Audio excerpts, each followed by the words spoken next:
नमस्कार। ब्रेक के बाद आपका केकेडी न्यूज में एक बार फिर बहुत बहुत स्वागत है। रुक करेंगे कुछ खास खबर की ओर। उत्तर प्रदेश में होने जा रहे नगर निकाय चुनाव 2023 को लेकर चुनाव आयोग ने सख्त निर्देश दिए हैं। आपको बता दें, जिसको लेकर प्रशासन काफी गंभीर दिखाई दे रहा है। वहीं हापुड़ डीएम प्रेरणा शर्मा और एसपी अभिषेक वर्मा के निर्देश पर नामांकन स्थलों पर पुलिस बल को लगाया गया है, जहां पर जनपद की तीनों तहसीलों में नगर निकाय चुनाव 2023 के नामांकन स्थलों पर दिशा निर्देश देते हुए क्षेत्राधिकारी अलर्ट मोड पर है।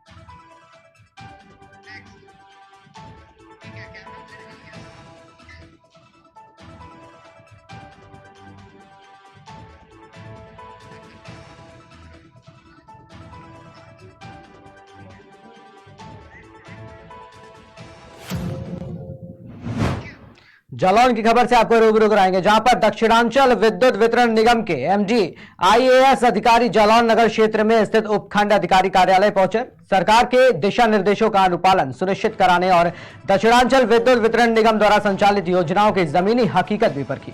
विद्युत स्टेशन पर मौजूद अधिकारियों के साथ समीक्षा बैठक की, साथ ही आवश्यक दिशा निर्देश भी दिए। ये सबसे प्रथम तो अभी आप लोग देख रहे हैं कि गर्मी जो भीषण गर्मी शुरू हो गई है, तो माननीय मुख्यमंत्री जी, माननीय मंत्री जी और हमारे जो चेयरमैन सर हैं का स्पष्ट निर्देश है कि विद्युत आपूर्ति अच्छी रहे, इस बार गर्मी में कोई तरह की समस्या न हो। यहाँ जितने हमारे अधिकारी हमारे एक्सचेंज साहब हैं, बाकी भी अधिकारियों को निर्देशित किया गया, जितने हमारे ट्रांसफार्मर हैं जिनका एक प्रिवेंटिव मेंटेनेंस कर लें और ऑयल का लेवल देख लें, चाहे हमारे पावर ट्रांसफार्मर हो, हमारे डिस्ट्रीब्यूशन ट्रांसफार्मर। उसके अतिरिक्त जो राजस्व वसूली है वो काफ़ी कम है यहाँ, जिसके बारे में भी करीबन 20 करोड़ से अधिक यहाँ राजस्व इस महीने आना है, लेकिन अभी बहुत संतोषजनक प्रगति नहीं है। साथ ही साथ जैसे आपने अभी एटीएनसी लॉस के बारे में पूछा है, वो भी पूरे डिस्कॉम का 30% के आसपास रहता है, यहाँ 60% के आसपास, तो काफ़ी अधिक है। तो इसको एक अभियान के तौर पे मैंने लिया है। मैं पहले भी आया हूँ, आगे भी आके ये सुनिश्चित करूँगा कि ये सुधरे। आपके माध्यम से जो हमारे सम्मानित उपभोक्ता है उनको कहना चाहूँगा कि समय से अपना बिजली बिल दें और बिजली चोरी ना करें, क्योंकि चोरी करने में फिर FIR दर्ज होता है, फिर उसमें कंपाउंडिंग असेसमेंट जमा करना होता है। तो एक ईमानदार ग्राहक की तरह, और कोई विभाग से समस्या है तो हमारा टोल फ्री नंबर 1912 उस पर कॉल करें। मेरा नंबर भी तमाम उपभोक्ताओं के पास है। सबसे अधिक कॉल मुझे जालौन से जाता है, तो लोग बहुत जागरूक हैं, अपनी समस्या को बताते हैं और हम लोग सुनिश्चित करते हैं समस्या को। तो आपको जानकारी जैसे आपने पहले बताया ना, 1 अप्रैल से है। 1 अप्रैल से जो 10 घंटे हम लोग बिजली देते हैं किसान साथियों को, वो फ्री है। तो वो उसको हम अनुपालन सुनिश्चित कर रहे हैं। जो बिजली का रोस्टर है वो भी जो बिल को हम लोग दे रहे हैं, क्योंकि ये बहुत ही किसान यहाँ खेती प्रधान जनपद है, बहुत अच्छी खेती होती है। और आपके माध्यम से भी अपील करना चाहूँगा कि जो पुराने एरिया है वो भी हमारे किसान साथी करें, क्योंकि वो एक ड्यू है। और जो मीटर के बारे में कुछ भ्रांतियाँ लोग फैला रहे हैं, तो मीटर का बिल से कोई लेना देना नहीं है।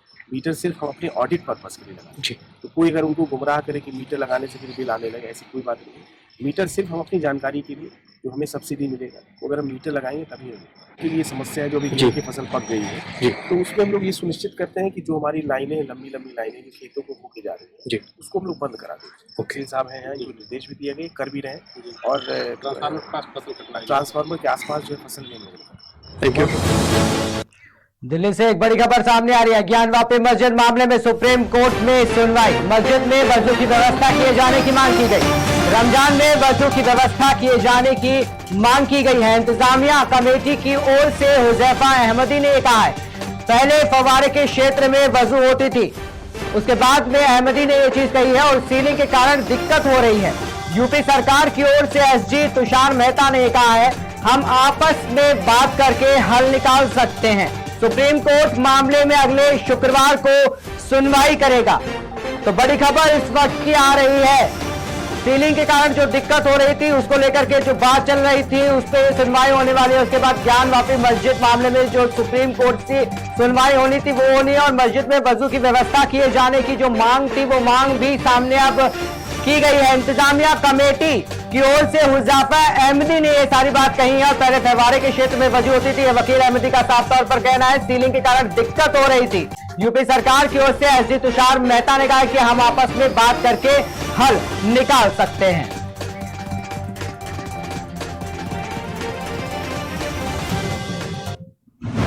बढ़ेंगे खबर की ओर। खबर झारखंड के बोकारो से है, जहां पर जिले के सेक्टर 12 पुलिस लाइन के दीवार से टकराने से एक बाइक सवार युवक की मौत हो गई।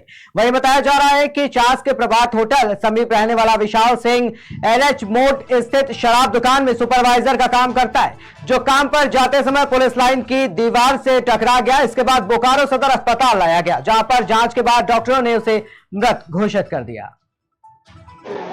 5:30 के आसपास 6:30 30-35 मिनट के आसपास या 25 मिनट के आसपास हुआ है एक्सीडेंट। 108 में फोन आया तो एम्बुलेंस वाले गए, वाले गए थे और इनको लेके आए। फिर वहाँ जाके पता चला कि ये डिवाइडर से गाड़ी टकराया।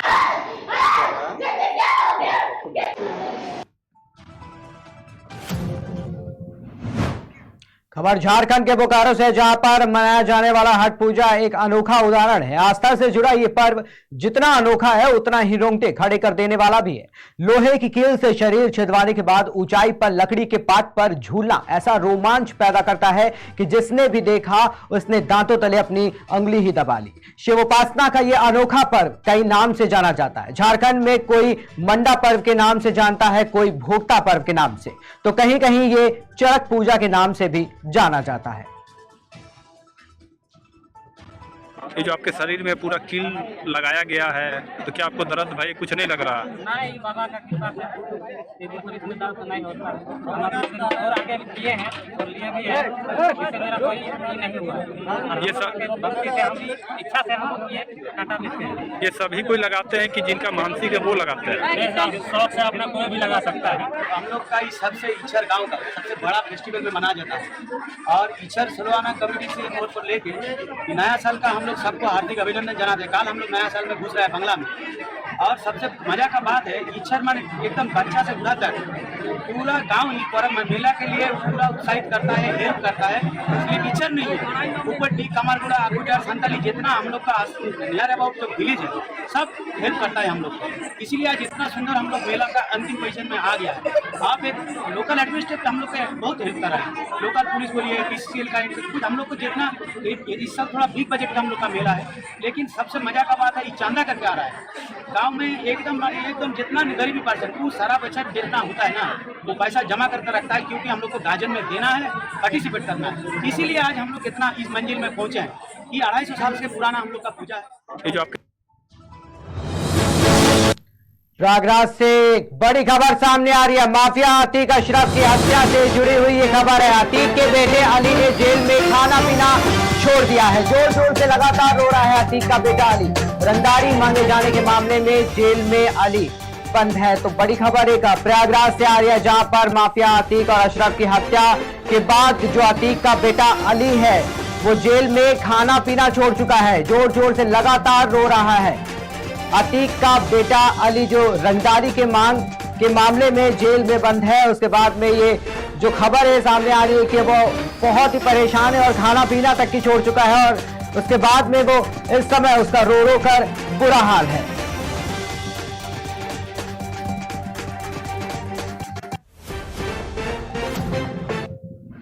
खबर बोकारो से, जहां पर एक महिला को कमर दर्द होने के कारण परिजनों ने नजदीकी अस्पताल में भर्ती कराया, लेकिन एक इंजेक्शन ने उसकी जिंदगी छीन ली और पूरा परिवार बिखर गया।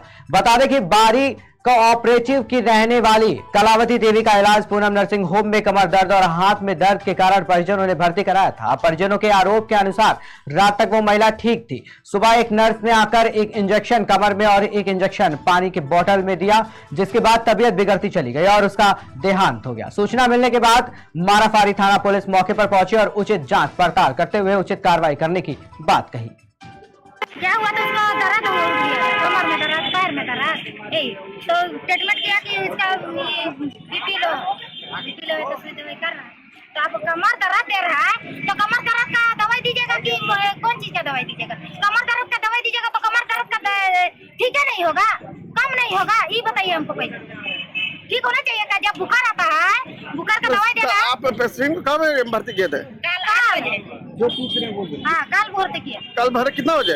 कल वही 7:30-8 बजे भर्ती किए थे तो कमर में खाली दर्द कर रहा हाँ, खाली यही हाथ पे। फिर उसके बाद सुबह क्या देखे? सुबह देखे रात भर ठीक थे, हम ही रात को थे। रात भर पेशाब करने बोले, पेशाब लेके गए, पानी पी लिया, पेशाब लेके पानी पी लिया, ऐसे किए। और एक रोटी खाई और उसके बाद क्या बोलते हैं वो ना से को आई सूत के उठी चेक की खूब।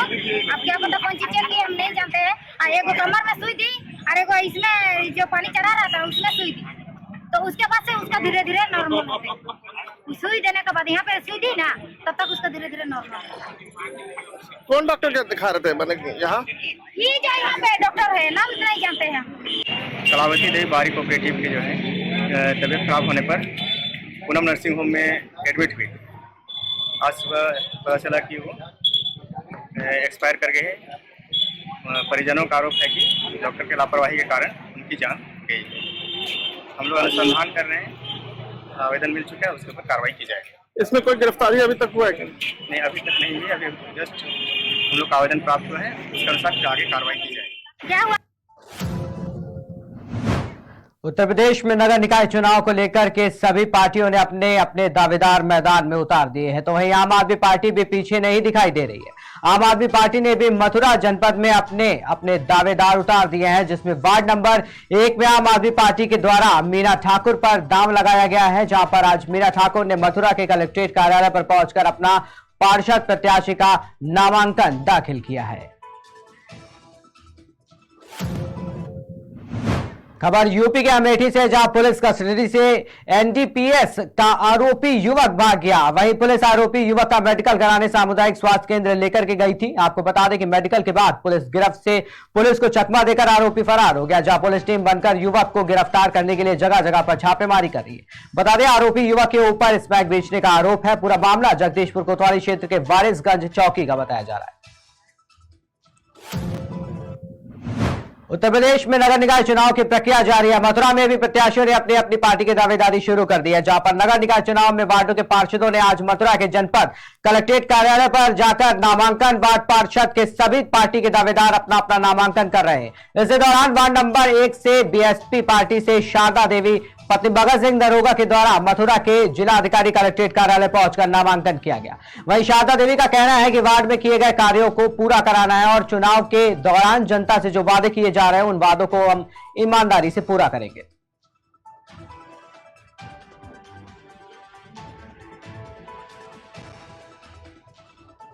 मैंने नामांकन किया है। मैंने आम आदमी पार्टी से किया है नामांकन। आम आदमी पार्टी से मैंने नामांकन किया है। कौन से वार्ड से किया है? मैंने वार्ड नंबर 1 मिर्जापुर। क्या कुछ कमियां हैं वार्ड में, किन मुद्दों को लेकर के नामांकन? भाई वार्ड में तो सारी ही कमियां हैं। एक कमी हो तो मैं गिनाऊं, नाली से, खरंजरा से, और बहुत सी ऐसी कमियां हैं वार्ड में, कोई भी पूरी नहीं है। पानी से, बिजली से, हर चीज की कमी है। मैंने इन कमियों को पूरा करने के लिए मैंने वादा किया जनता से, तन मन धन आधी रात जनता के साथ में खड़ी रहूंगी।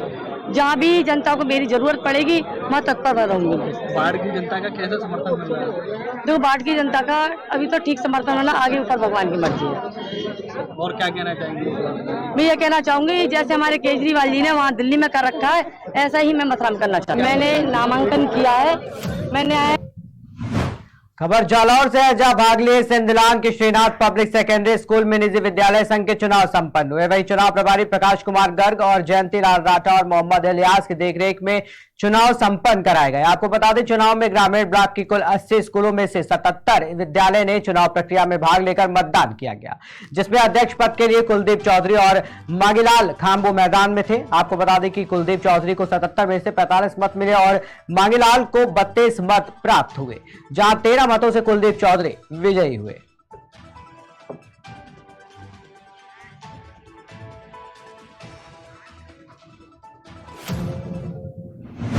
मामला जनपद जालौन के ग्राम चिरिया सलीमपुर से सामने आया है, जहां पर देर शाम को 2 युवकों के साथ मारपीट की गई। मारपीट के साथ साथ दोनों युवकों को पेट से बांधकर अवामनीय तरीके से पीटा गया। इस संबंध में जानकारी मिलते ही जालौन कोतवाली निरीक्षक हमराइयों के साथ मौके पर पहुंचे और कुछ लोगों को हिरासत में ले लिया गया।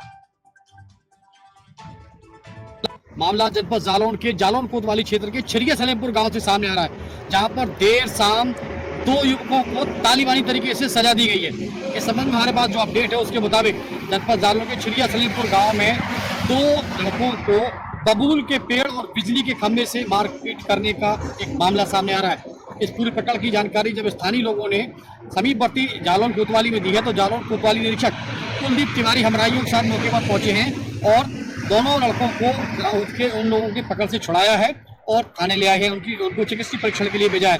साथ ही जो आरोपी हैं, आरोपियों में से 7 लोगों के खिलाफ मुकदमा दर्ज कर लिया गया है, इसमें से 5 लोगों को गिरफ्तार कर लिया गया है। गिरफ्तार किए गए लोगों के खिलाफ सुसंगत धाराओं में मुकदमा पंजीकृत कर आगे की विधिक कार्रवाई शुरू कर दी गई है। मामला जनपद जालौन के जालौन कोतवाली क्षेत्र के छिरिया सलेमपुर गांव से सामने आ रहा है, जहां पर देर शाम 2 युवकों को तालिबानी तरीके से सजा दी गई है। इस संबंध में हमारे पास जो अपडेट है उसके मुताबिक जनपद जालौन के छिरिया सलेमपुर गाँव में 2 लड़कों को बबूल के पेड़ और बिजली के खंभे से मारपीट करने का एक मामला सामने आ रहा है। इस पूरी प्रकरण की जानकारी जब स्थानीय लोगों ने सभी प्रयागराज से एक बड़ी खबर, बड़ी अपडेट सामने आ रही है। जेल में अतीक के बेटे ने खुद को घायल कर लिया है। बोला धोखे से भाई, अब्बू और चाचा को मार दिया गया। तीनों शूटर की जेल बदली गई है। तो बड़ी अपडेट सामने आ रही है। अभी हमने आपको बताया था अतीक ने खाना पीना छोड़ दिया था, रो रहा था, काफी जोर जोर रो रहा था और अपने अतीक के बेटा जो है वो अली जेल में बंद है और वो वहां पर खाना पीना छोड़ चुका था, रो रहा था। उसके बाद में अभी अपडेट सामने आई है कि अब वो खुद को घायल कर लिया है और साथ साथ ये भी बोल रहा है कि धोखे से मेरे भाई, अब्बू और चाचा को मार दिया है। तीनों शूटर्स की फिलहाल के लिए जेल बदली कर दी गई है। तो अभी अपडेट सामने आ रही है, अली ने खाना पीना छोड़ दिया था, वहीं साथ साथ अब अपने आप को घायल भी कर लिया है और ये कह रहा है, बार बार बोलते हुए सुनाई दे रहा है कि वो बार बार बोल रहा है कि उसके भाई की और उसके अब्बू की और उसके चाचा की, तीनों को जो मार दिया गया है वो धोखे से मारा गया है। तीनों शूटर्स की फिलहाल के लिए जेल बदल दी गई है।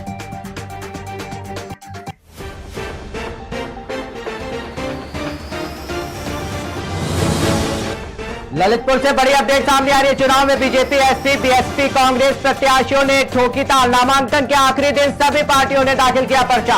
भाजपा से सल्ला जैन ने दाखिल किया पर्चा, सपा से अरुणा शर्मा ने पर्चा दाखिल किया, कांग्रेस से निधि दुबे ने पर्चा दाखिल किया है, बसपा क्रांति कुशवाहा ने भी पर्चा दाखिल कर दिया है। तो जिस तरीके से नामांकन का आज आखिरी दिन था और लगातार जो चुनाव को लेकर के, नगर निकाय के चुनाव को लेकर के जिस तरीके से प्रत्याशी अब ताल ठोक रहे हैं और नामांकन के पर्चे दाखिल करने के लिए पहुंच रहे हैं, इसी कड़ी में ललितपुर से भी एक जो खबर आ रही है, अपडेट आ रही है कि बीजेपी और एसपी और बीएसपी तीनों पार्टियों और साथ ही साथ कांग्रेस प्रत्याशियों ने जो है वो ताल ठोक दी है और अब आखिरी दिन सभी पार्टियों का पर्चा दाखिल कर दिया गया है। भाजपा ने सल्ला जैन ने पर्चा दाखिल किया है और अगर सपा से बात करी जाए तो इस बार सपा से अरुणा शर्मा ने पर्चा दाखिल किया और कांग्रेस से निधि दुबे ने पर्चा दाखिल कर दिया है। साथ ही साथ बसपा से क्रांति कुशवाहा ने पर्चा भर दिया है।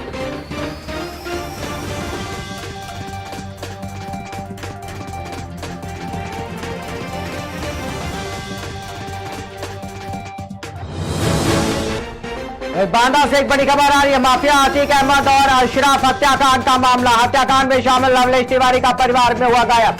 पुलिस मामले में कुछ भी जानकारी न होने की बात कर रही है। पूरे मोहल्ले में पसरा एक अजीब सा सन्नाटा। किराए के मकान में रहता था लवलेश का परिवार। तो बांदा से खबर आ रही है जहां पर लवलेश का घर था। लवलेश के पिता बार बार कह रहे थे कि मेरे बेटे से कोई संबंध नहीं था, वो घर नहीं आता था। 6 महीने पहले घर इससे पहले आया था और ये भी कहा जा रहा है कि अभी कुछ ही दिन पहले भी लवलेश घर गया हुआ था। उसके बाद में जो ये खबर आ रही है कि माफिया जो अतीक अहमद और अशरफ का जो हत्याकांड था उसमें शामिल था, ये शूटर था लवलेश। हत्याकांड में शामिल लवलेश तिवारी का जो परिवार है अब फिलहाल के लिए वो गायब हो गया क्योंकि लगातार उनसे मीडिया पहुंच रही थी बात करने के लिए। उसके बाद पुलिस मामले में कुछ भी जानकारी देने की अभी बात नहीं कर रही है। पूरे मोहल्ले में फिलहाल के लिए एक अजीब सा सन्नाटा पसरता हुआ दिखाई दिया है। किराए के मकान में जो लवलेश था वो रह रहा था, फिलहाल के लिए अब पूरा का पूरा परिवार वहां से गायब है।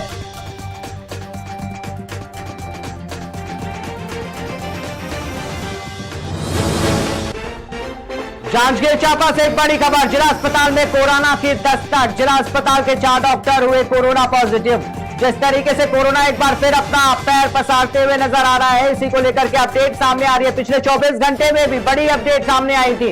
लगातार अपडेट जो है वो बढ़ती हुई जा रही है। कोरोना पॉजिटिव की जो संख्या है वो लगातार बढ़ रही है। 4 डॉक्टर जो आइसोलेशन में है, डॉक्टरों में एक महिला डॉक्टर भी है, वो भी शामिल है। तो इस तरीके से जो कोरोना है एक तरीके से फिर से एक बार पैर पसारता हुआ दिखाई दे रहा है। तो जांजगीर चांपा से जो खबर है इससे आपको रूबरू करा रहे हैं। वहां के एक अस्पताल में, जिला अस्पताल में डॉक्टर 5 डॉक्टर एक साथ कोरोना पॉजिटिव निकले। जिला अस्पताल के 4 डॉक्टर कोरोना पॉजिटिव निकले।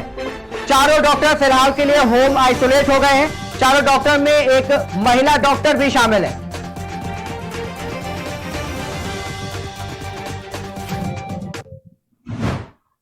लेते एक छोटा सा ब्रेक, जल्द हाजिर होकर देखते रहिए केकेडी न्यूज।